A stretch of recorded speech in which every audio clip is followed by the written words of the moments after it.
సుభాషిణి, ఏమిటి ఇంత ఆలస్యంగా వచ్చావు? పద, కాలేజ్కి టైం అయింది. నేను నీకోసమే చూస్తున్నాను.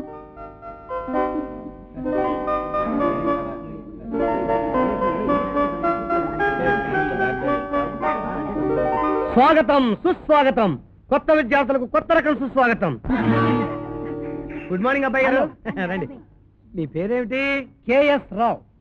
పూర్తి పేరు చెప్పు నాయనా. కోడి సాంబశివరావు. శబాష్, నువ్వేనా? నీకోసమే చూస్తున్నాను గురు. అవును, ఈ కోడి అనే ఇంటి పేరు నీకెలా వచ్చింది? కూర్చొని మాట్లాడుకుందా, కూర్చో. ఎలాగంటేనండి, మా తాతల తాత కోడి కన్నా ముందే నిద్రలేచి కోడి కూత లాంటి భజన గీతాలు పాడేవారు. అప్పటి నుంచి మా ఇంటి పేరు కోడివారు అయింది. నువ్వు కూడా కోడిలా కుయ్యగలవా? వీలేనండి. ట్రై చేయి నాయనా. అలా కాదు, పందెపు కోడిలాగా గట్టిగా కుయ్యాలి. గురు, కోడి గుడ్లు పెట్టి గుడ్లు.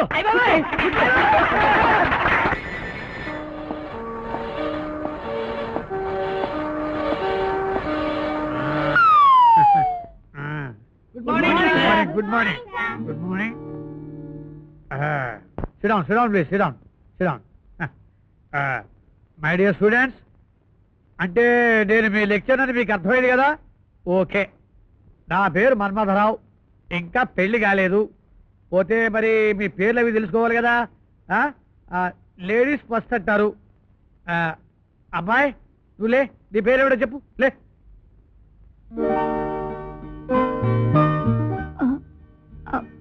సుభాషిణి. ఓ, ఆ అమ్మాయి పేరు సుభాషిణియా? ఇద్దరు మంచి ఫ్రెండ్స్ లా ఉన్నారే. ఏమమ్మాయి, నువ్వేం మాట్లాడవే? పోనీ అంగళా పింగళా అని పిలవచ్చునా? పిలవకూడదండి. ఓహో, అయితే నీ గ్రూప్ ఏమిటి సుభాషిణి? BiPC sir. అంటే డాక్టర్ అవుదామనే? అవును సార్. ఇంత ముందు ఎక్కడ చదివావు? ఈ ఊళ్ళో కాదు సార్. అరే, అన్నిటికీ నువ్వే జవాబు చెప్తానే. అమ్మాయికి నోరు లేదా?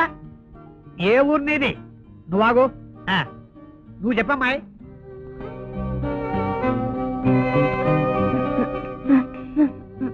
రామాపురం. ఏం పురం? కంగారు లేదమ్మా, బెల్లగా చెప్పు. రామాపురం. అంటే నీకు నచ్చా? నచ్చా?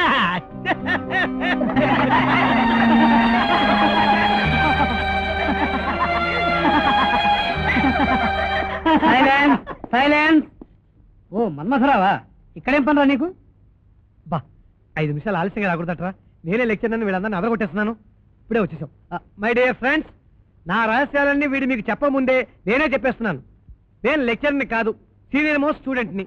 ఎంత సీనియర్ అంటే ఇదిగో వీడు నేను క్లాస్మేట్స్. ఇప్పుడు వీడు లెక్చర్ అయిపోయాడు అనుకోండి, నేను మాత్రం ఇంకా ఈ కాలేజీలోనే పాఠాలు నేర్చుకుంటూనే ఉన్నాను.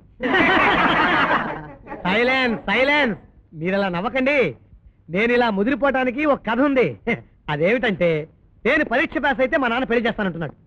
నువ్వు పెళ్లి చేయవయ్యా, నేను పరీక్ష పాస్ అవుతానంటున్నాను. ఇది తేల్చలేదు లేదు. అందువల్ల ఇలా కంటిన్యూ అవుతూనే ఉన్నాను.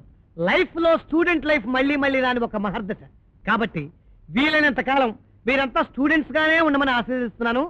వస్తాను. ఇడియట్, వీడి చెడింది కాక సలహా ఒకటి. ఏమ్మా, ఎందుకు నిస్తున్నావు? ఏమడుగుతున్నాడు వాడు? పేరు అడిగితే చెప్పిందండి, సుభాషిణి అని.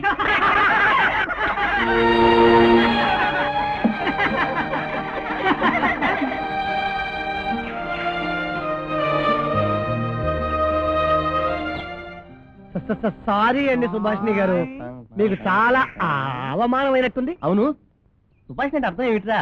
తీయగా మాట్లాడునది. నోర్మోయిరా, డిక్షనరీలు మార్చు.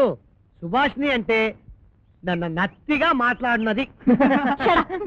దేవుడిచ్చిన బలహీనత చూసి జాలిపడవలసింది పోయి వెక్కిరిస్తున్నారా? పెళ్ళై ఉంటే ఈ పాటికి 4 పిల్లలు ఉండేవారు మీకు. ఇంకా ఎద్దుల్లాగా చదువులు వెలగబెడుతున్నారు. నత్తి అని వెక్కిరిస్తున్నారు. నేనో మాట అంటాను, తిరిగి అనగలరా? నాని నీ నాను నూనెను నానినని నిన్ను నేనన్నానా అనండి.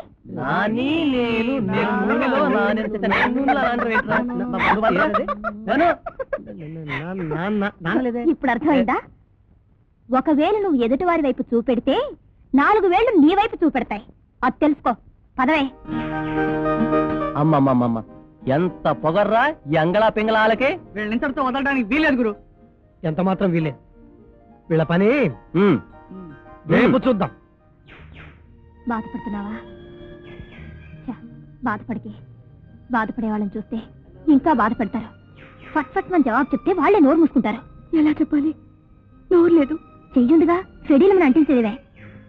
ధైర్యంగా లేకపోతే ఈ కాలంలో ఆడపిల్లలు బ్రతకలేరే. నాకు ధైర్యం లేదే. నేను కాలేజీ మానేస్తాను.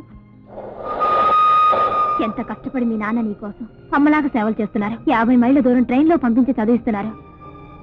నువ్వు మానేస్తానంటావా? ఏ భయాలు పెట్టుకోకే.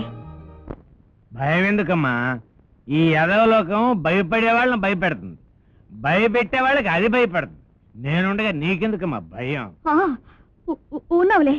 ఆరోగ్యం ఎలా ఉన్నా మనిషి ఉన్నావు. ఎంత వద్దన్నా తాగడం మాత్రం మానకుండా ఉన్నావా? తాగుతానమ్మా. తాగడం నాకు ఇష్టం. నేను ఎవడ కన్నీళ్లు తాగడం లేదే. కళ్ళు తాగుతున్నాను. నా కష్టం నేను తాగుతున్నాను. మే అమ్మ ఉన్నంతకాలం అమృతం లాంటి దాని అనురాగం తాగి బతికాను. ఇప్పుడు లేదు, పోయిందిగా. అందుకనే ఇప్పుడు ఈ విషం తాగుతున్నాను. విషయమని తెలిసి కూడా ఎందుకు నన్ను తాగడం? పిచ్చి తల్లి, బ్రతుకు బరువు చేదు అని తెలిసి కూడా ఎందుకమ్మా బ్రతుకుతున్నావు? అదంతే. చీకటికి చీకటే తోడు, మరుపుకి మందొక్కటే మందు. నీకు బాధ్యత లేదని కొందరు తిడుతున్నారు తెలుసా? ఎవడైనా తిట్టే తోచుకొడుకో. నాకు బాధ్యత లేదు అన్న ఎవడో. బాధ్యత లేకైనా నేను కాలేజీలు చదివిస్తుంది, బాధ్యత లేకైనా పగలంతా గొడ్డులాగా పొలంలో చాకరీ చేస్తుంది. అమ్మా, నేను తాగే ఒక్కొక్క చుక్క నా ఒక్కొక్క కన్నీటి బొట్టు. మీ అమ్మ పోయినా నేను ఇంకెందుకు పెట్టుకున్నాను అనుకున్నావు? ఆ బాధ్యత కోసమే. ఆ బాధ్యత నాకు ఉండబట్టే. కాకపోతే మేమతో పాటు నేను కూడా పోలర్ ఎక్కేసేవాడిని. ఎక్కేస్తావు. ఇప్పటికి ఎక్కించాలి గాని పదానం తిందు గాని. అమ్మా కొంచెం వీలేదు. ఈ రోజు కోట అంతే. అమ్మగా కొంచెం అంటే కొంచెం. సరే తాగు. నేను అన్నం తినడం మానేస్తాను. నువ్వు అన్నం తినడం మానేస్తావా? సరే, నేను తాగలే అమ్మా. పదమ్మా. అమ్మా, అమ్మా, వస్తున్నానమ్మా. ఆకలిగా ఉంది, ఏమైనా పెట్టు. ఏం కావాలమ్మా? వేడిగా ఉప్మా చేశాను, పకోడీలు ఉన్నాయి, మైసూర్ పాకు ఉంది. బోర్నవేట కలపన పాయసం చేయనా? ఏదో ఒకటి ఇవ్వమ్మ నీ చేత్తో. ఎందుకు నైట్ అరే, టీవీ ఉన్న చోటు ఫ్రిడ్జ్ వచ్చిందే. టీవీ తీసుకొచ్చి 3 నెలలు అయింది కదే. వేరే వెరైటీ మారుద్దామని తీసుకెళ్లారు. అందాక టెంపరీగా ఫ్రిడ్జ్ తెచ్చి పెట్టారు. ఉదయం నువ్వు అన్నం తినకుండా వెళ్ళావా? వంట ఆలస్యమైందని మీ నాన్న నా మీద కష్టమన్నారు. నేనేం చేయనండి, ఒత్తుల స్టవ్ పాడైపోయింది అన్నాను. ఇదిగో సాయంత్రానికి గ్యాస్ స్టవ్ రెడీ. అంత తొందరగా గ్యాస్ కనెక్షన్ ఎలా వచ్చిందమ్మా? అదే మీ నాన్నగారి మహత్యం. ఎవరి దగ్గర ఎక్స్ట్రా గ్యాస్ ఉందట, మన టెలిఫోన్ కనెక్షన్ అతని పేరు మీద బదిలీ చేసి అతని దగ్గర ఉన్న గ్యాస్ కనెక్షన్ మనకు తెచ్చారు. ఇలా ఎన్ని మారుస్తారు? ఎన్నాడు మారుస్తారు?